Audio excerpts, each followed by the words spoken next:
or coming from the match, he's always saying something to me, or he's always, he's so cheerful. He's so few new faces, Sam Curran, and he's made himself such a huge, fun aspect of the dressing room and the team. The kind of a keeper he is, the kind of a wicket keeper he is. I don't think anyone else is as good as he is even now.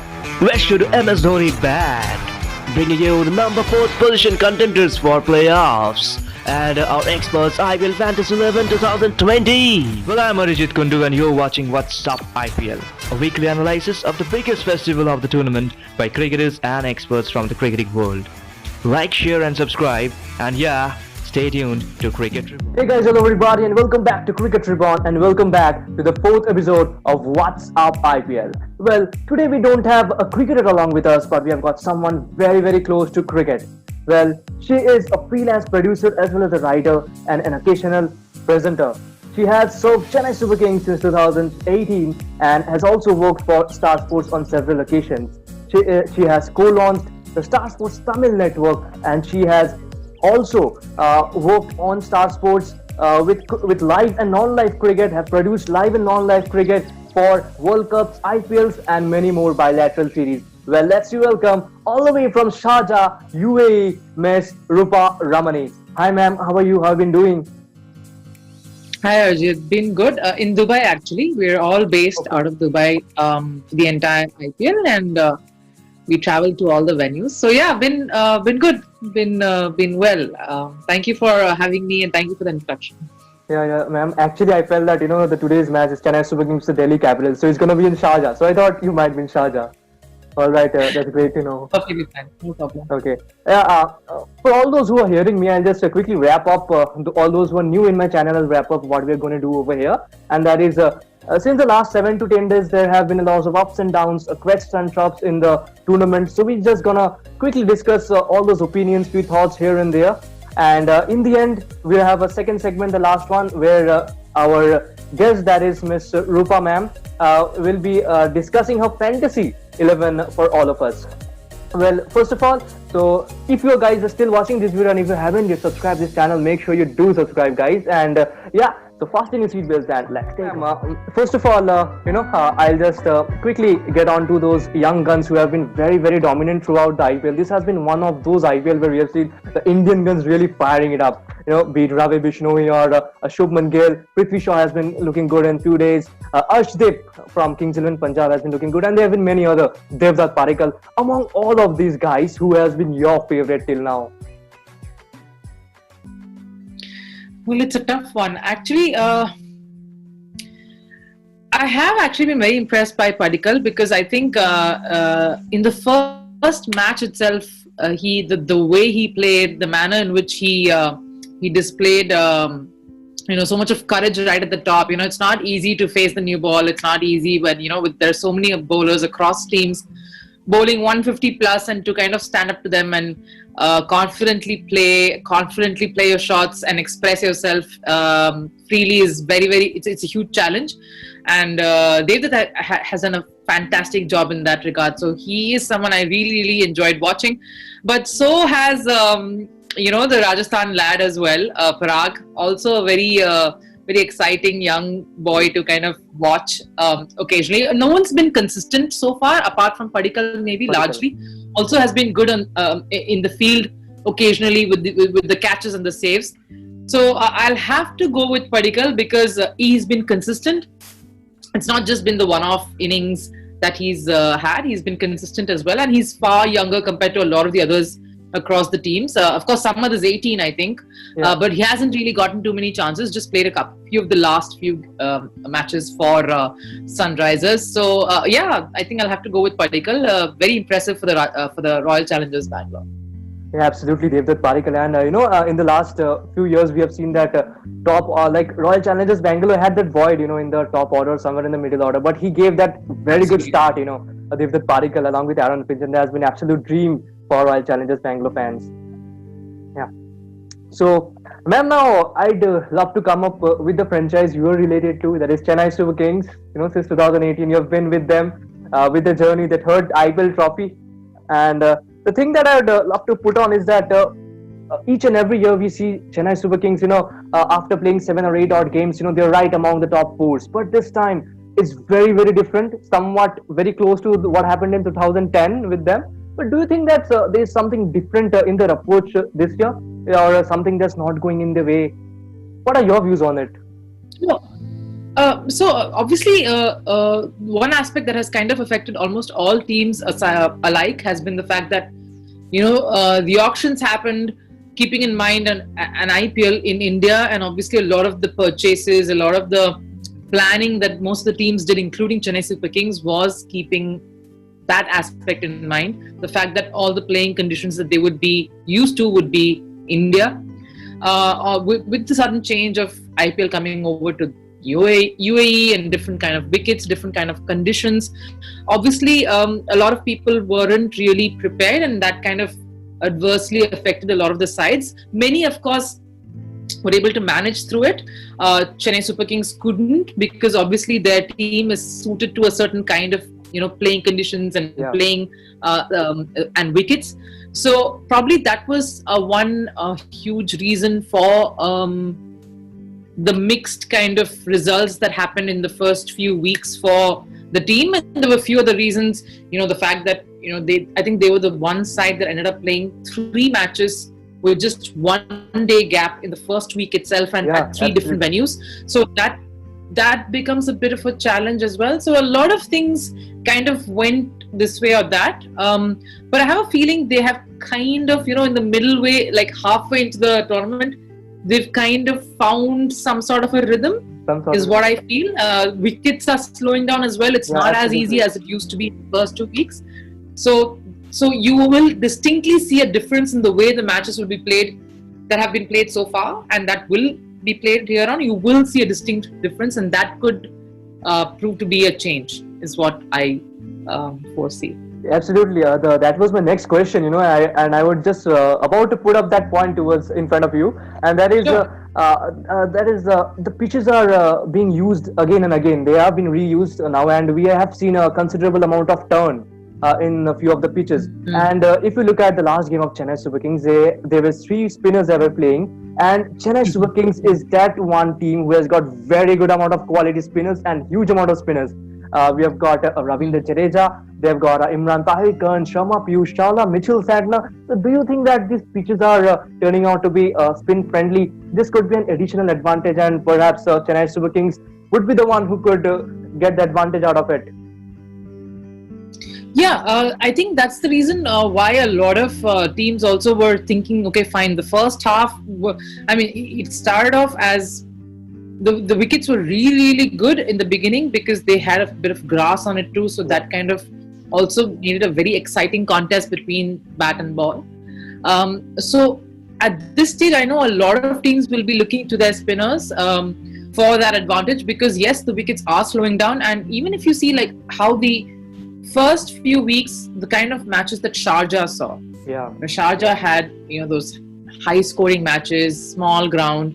There was almost nothing for the bowlers. But even that venue, people are struggling to even put up like a 170, 160, 180 kind of a score, which tells you there is something in it for the bowlers now. They're coming back into the game in a sense. So obviously the team that will happily look forward to something like that is CSK, because they do have that kind of an arsenal which will trouble a lot of opposition. So yes, that's something that they will look to take advantage of. Yeah. And now I'll just bring on a very, very tough question in front of you. Not exactly a tough question, but a tough choice in front of you. And that is, we have seen very good amount of opening pairs throughout this IPL season. And there is someone like a Johnny Barrister and David Warner. There is KL Rahul and Mayank Agarwal has been very good. Faf du Plessis and Shane Watson has been very good. Among all those openers, who has been your favorite opening duo so far in this IPL? I have to say it has to be the Indian pair of KL Rahul and Mayank Agarwal. I think they've been so good together. They've looked really good together. They have a great sync as well. Yeah. They both have played together. They both have played so much of cricket together. So much of cricket. And it shows, the kind of confidence with which they've played so far. They haven't actually they haven't struggled against any of the oppositions. I mean, I don't know. It'll be interesting to see how it happens now in the second half, because I know a lot of cases when some results don't go your way, especially when they're close encounters. Yeah. It can kind of affect you in many ways, and I want to see how that happens in the second half of this tournament. But they've really been the most impressive, and personally, I think I found them very exciting to watch together. Compared to and it's very rare for two Indian openers to be together in an IPL, and I don't remember any two Indian openers in the past who've really had a great partnership or who've done well. So if this continues, that would be a great thing, to be honest, and very consistent. So I think I mean, because I haven't really probably I don't remember too many Indian players at the top doing well. So maybe Rahul and Mayank kind of sticks. Yeah, Viru and Gauti was one of them, very dominant, but not consistent. Yeah, it was a very small phase. That's why I don't remember too many. Yeah, very few in the past. So that's why I think I like someone like a Rahul and Mayank. Absolutely. And next is we have seen Benjamin Stokes coming in the Rajasthan Royals playing 11, and that's been very pleasing for the Rajasthan Royals fan. But one surprising thing that we saw is Ben Stokes opening. And do you see Ben Stokes opening for Rajasthan Royals or as a finisher, which is the better one? Because we have seen Rajasthan Royals middle order and that finishing order really very, very struggling, and it has been too much dependable on Rahul Tewatia, that lad. He has been very fascinating, but at times it's really unfair, to get all those pressure on top of you and there's no one beside you. So what do you think? I don't know, Ajit. I think we're so used to, probably because we've seen so much of Ben Stokes with the England side, being a part of their lower middle order. I think that's a role that we're so familiar with him doing, and he's. I'll come to why he's opening in a bit. But what I feel he's obviously a great finisher. You want that kind of an impetus. But I feel the reason why also that they're getting him to open is because of the nature of the wickets. The nature of the wickets, you might have, he's good against spin. You might have that coming into play earlier on. You want that kind of a impact right at the top, maybe, which is also another reason why Sam Curran probably went and opened for CSK as well. So I think a lot of teams are kind of reimagining that opening position in many ways. So maybe that was possibly thinking and getting someone like a Ben Stokes to open. But I mean, I would love to see him lower down the order, personally. But I guess if it works for them, it could be a very interesting option for the Rajasthan Royals. Yeah, on their day, if Josh Butler and Ben Stokes fire up on their day, then it would be a horrifying situation for the opposition. Absolutely. So the last day we saw news coming up for the Kolkata Knight Riders. That is Dinesh Karthik. He passed on his captaincy duties, his captaincy hats to Eoin Morgan, a very prolific captain in the international format. So there have been a considerable amount of pressure that was coming from the social media, from the KKR fans, that we want Eoin Morgan as captain. Dinesh Karthik didn't got the backing that he would have, perhaps he should get from the fans. Do you think that this Dinesh Karthik, he said that he just wanted to focus on his batting, but is that really, or is it something of the pressure, out of pressure, that he passed on the captaincy to Eoin Morgan?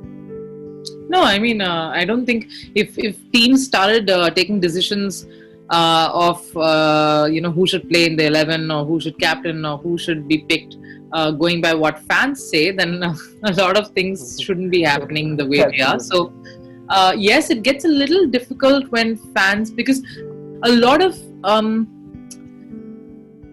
especially in franchisee cricket, a lot of the word I'm looking for is probably support, a lot of positivity, a lot of the fans play a huge part in how a franchisee kind of rides on success or on momentum. So fans do play a very good critical part in the well-being of a franchise and how well they and how good they feel or how well they are. I think fans do play a huge role, but definitely not in decision making. I mean, at the end of the day, a think tank or a coach or a management or a captain needs to see what will work for them to win out there on the cricket ground and not whatever happens outside it. I think Dinesh Karthik, from what I hear, did do this because he felt that he needed to take a step back. He felt that maybe at this stage Morgan would make for a better captain in leading their squad. And I think there are a lot of these teams. It's not that he's just not a leader. He's probably not a captain, but he's still one of the most senior guys in that setup. And he will still continue to be. I think a lot of times even when you saw Morgan and Karthik kind of discussing what to do, and he's probably still going to be among the scheme of things. Maybe just not be there physically at the toss, maybe, or at the presentation. Probably that's the difference that we see now. Not the official captain, but Dinesh Karthik and Eoin Morgan are really going to make that senior group in the setup. Yeah, and so. Right in the start of the tournament, we saw Mahendra Singh Dhoni coming in. Mumbai. I'm going back to the history. A bit 3 weeks before. That is Mumbai Indians versus Chennai Super Kings. We saw Mahendra Singh Dhoni. How fit and fine he was. So how was that feeling looking at Mahendra Singh Dhoni after long days? He's back. So any goosebumps over there? So first of all, very unfortunately, I was supposed to come in much earlier and quarantine and get out in time for obviously the first game. That didn't happen. I in fact had to quarantine for the first week or for the first set of all of Chennai's games. I missed the first 3 games because of my quarantine. So I was actually in Dubai watching the match on television. So it was a very weird feeling, because I think it was the first time in all of my years that I covered IPL that I watched an opening game on TV in a room. It's never happened before. I'm usually covering the tournament. So it was weird because I know we were all kind of looking forward to it, but I don't know, it felt weird even seeing him one of the days when he's always interacting whenever I'm there, either at practice or going for a match or coming from the match. He's always saying something to me, or he's always he's so cheerful, he's so fun. You'll never know what exactly was the result of the match. If you didn't watch the match and he came out and he was talking to you, you'd never really know what happened. I mean, that's how cool the guy is. So it was nice to see him, and it was nice to see him being in the scheme of things again. So it was different, and I can imagine how everyone else would feel. All people who aren't able to be there at the stadium to cheer him on. I know it's disheartening and it's so it's so helpless, but I guess the fact that something like this is happening in the middle of a huge pandemic itself is a huge thing. So I'm sure it was more of a goosebump for a lot of people who were watching on in their homes. I'm sure it was an undescribable feeling. But for you, it was like it's very weird. I don't know how to react. I mean, I think, I don't know. I've never considered myself a fan. I've always thought of myself doing a job, and not let things kind of affect me in that ways. But yes, I was looking forward to this moment. I was obviously looking forward to it, and it's a different kind of feeling to see him bat after nearly a year, to see him play after nearly a year. But to be honest, especially behind the wickets, it doesn't look like he's stopped playing. The kind of a keeper he is, the kind of a wicket keeper he is. I don't think anyone else is as good as he is even now. Yeah. In terms of his reaction or how fast he is, or how confident and how controlled he is, I don't think anyone can come close to him even in that department at least. So that ways, yes, always was a treat to watch him on the field. So, and continues to be. All right, and the thing that I would love to mention is that for the Chennai Super Kings, things were very different just ahead of the IPL. We saw Deepak Chahar, Ruturaj Gaikwad, and a few other staffs also, getting positive for COVID-19, and all the other franchise were out there, practicing in the nets. But for you guys, like for the Chennai Super Kings, it was like sitting, just doing your quarantine duties over there. And as Mahendra Singh Dhoni said in a conference, that quarantine doesn't help. So how was it to witness the situation from a closer perspective? You were there over there, and how did it feel? Like, No, so I was not there during the time, as I said. I had come in later. I had not come in earlier. I had come in later. And by the time I think the team had started training. So I wasn't really up close when all of that happened. But from what I heard, I think they took it pretty admirably. I think everyone kind of took it in the stride, and it happens. These things happen. I mean, we are in a pandemic, and a lot of things is a little unfortunate and a little unlucky. It happens to anyone.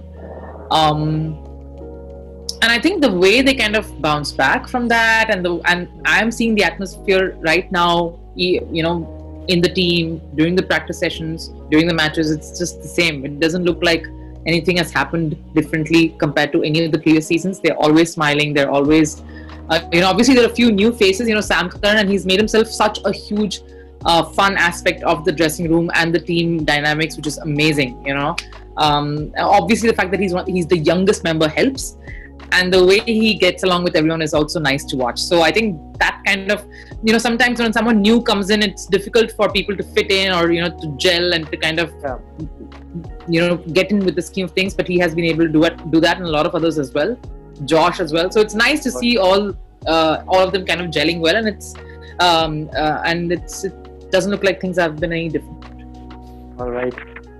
Okay, so a few days back we saw Christopher Henry Gale, making out a Gale storm in Sharjah. We have seen a lot of storms, one by Sachin Tendulkar, one a Sanju Samson storm, just right in the beginning. That was against Chennai Super Kings, and now we witnessed a Gale storm. So how did it feel? Chris Gale back, the universe boss, and he was in style. How was it? Obviously, I think what people say about Gale, and that's why he's 41, and it's incredible. For him. And it's incredible how I think when people still continue to say that if you have a Gale in your team, you can never ever discount that, and I guess he just continued to prove that. The fact that he was unwell didn't matter, and he's not the same player that he used to be. Doesn't matter. I think he was pretty much. It was pretty much the same way that he went about his business, and it was exciting. It's always nice to see someone break barriers, to challenge a notion that you keep thinking. You keep thinking, after 40, what is it that you're going to do? Especially in a game that demands you to have fresh legs, that demands you to be younger, that demands you to be faster, quicker. But he kind of rubbished all of that, saying that, it doesn't matter. It doesn't matter that I'm not as fast as I used to be, or not as young as I used to be. So I think that's also about how much technology, medicines, health, everything has moved. Despite the fact that we're in the middle of a pandemic, a lot of this has kind of, the longevity aspect of a cricketer, a life of a cricketer, a career of a cricketer, a sports person has changed a lot. Humans have found more ways to kind of extend their career, whatever sport they're part of. So I guess he was just putting forth another example of that, and I think it was very heartening to see, for sure.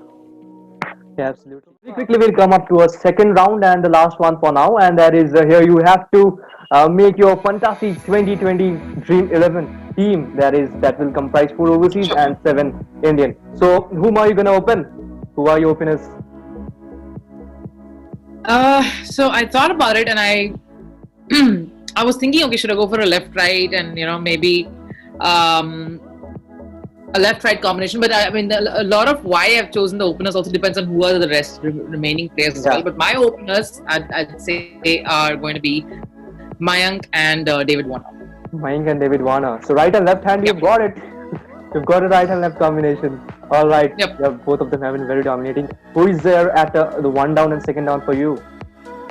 Obviously, 1 down is going to be a very slightly predictable, but that's also because you can't, I think at this age and at this time that we're in, you can't really look past him as a number 3. So it's going to be Kohli for me. Didn't have a very confident start to the IPL, but can never discount, again, like how we always say, can never discount a Kohli as long as he comes into bat. So Virat Kohli is number 3. Number 4? Number 4 is again someone who's had a very good IPL in terms of a captain. I think he's been very confident. He's been very, very supportive of his team, and that whole team looks so good. And they've been playing amazing cricket together, and that's Shreyas Iyer. I think he's number 4 for me.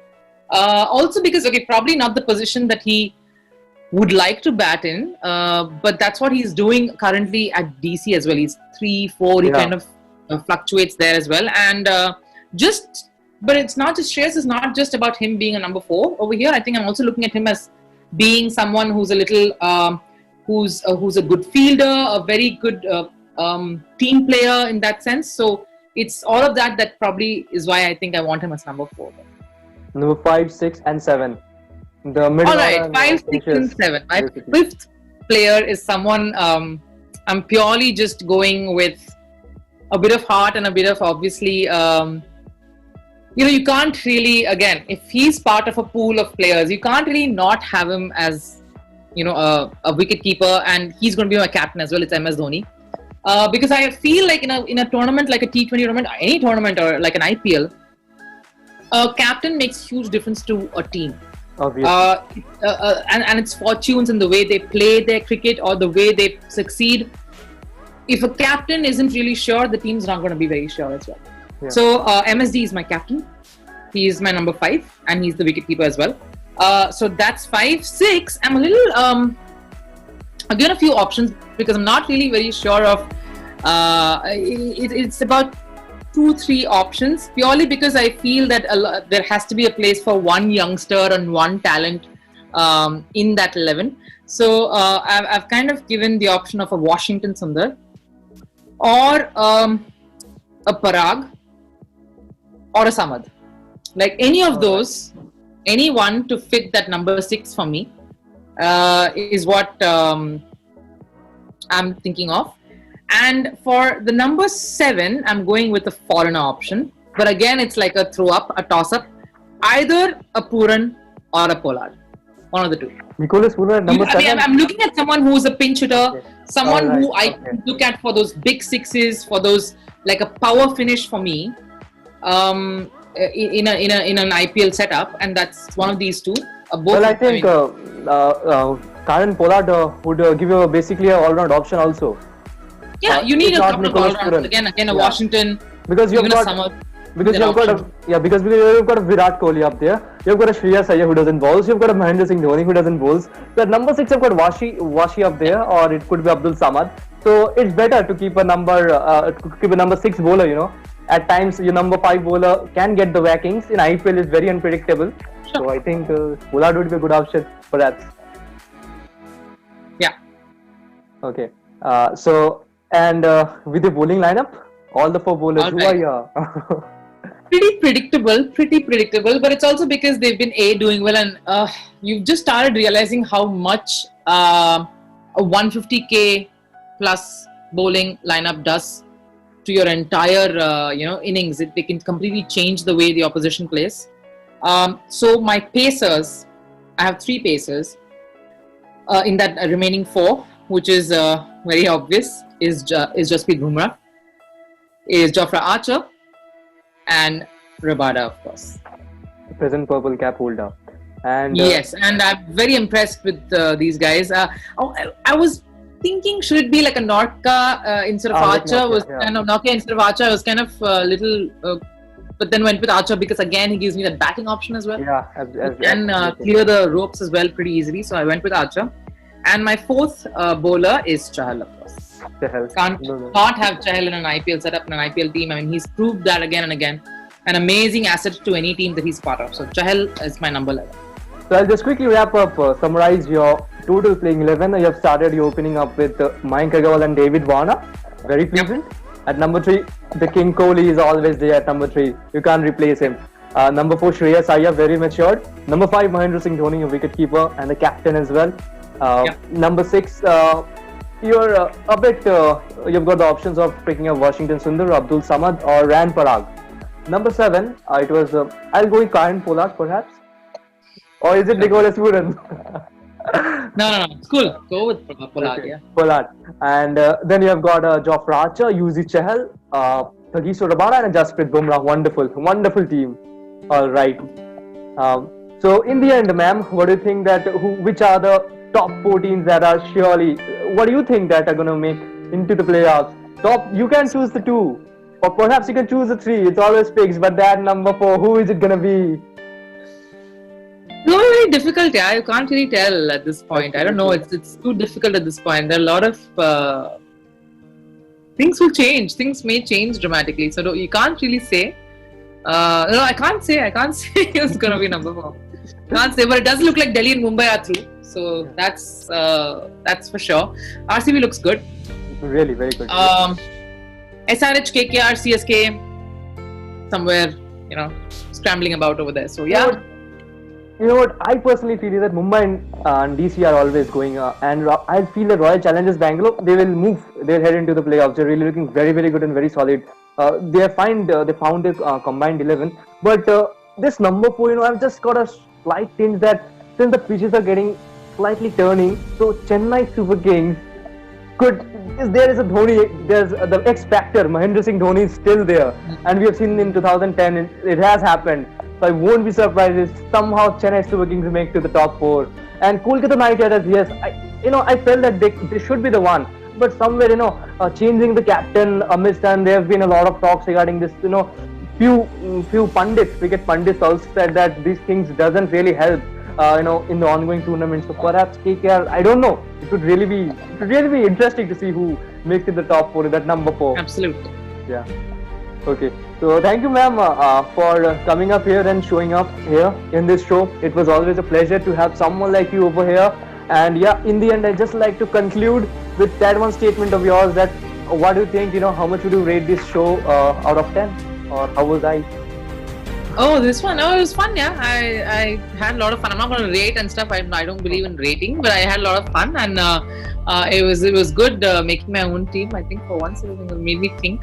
But yes, thank you so much, Arjit. It was very nice to have a conversation here, and I think you should have more such conversations with everyone, like different people who are part of cricket. The bandwagon called cricket. I think it's always nice to talk to everyone who kind of makes up what is the sport of cricket. So it was nice to be a part of this as well. And thanks, man. Keep going. A lot of fun. Yeah. Thank you, ma'am. Thank you, and thank you so much. And we shall perhaps see you in more of such sessions. Let's hope for that. And why not? Yeah. And until then, guys, if you're still watching this video and if you haven't yet subscribed, then make sure you subscribe this channel. And do not forget to like. And in the comment section down below, do mention what is your playing 11, what is your fantasy 11, or what are the changes that you would love to make. And until then, see you very, very soon on coming Sunday.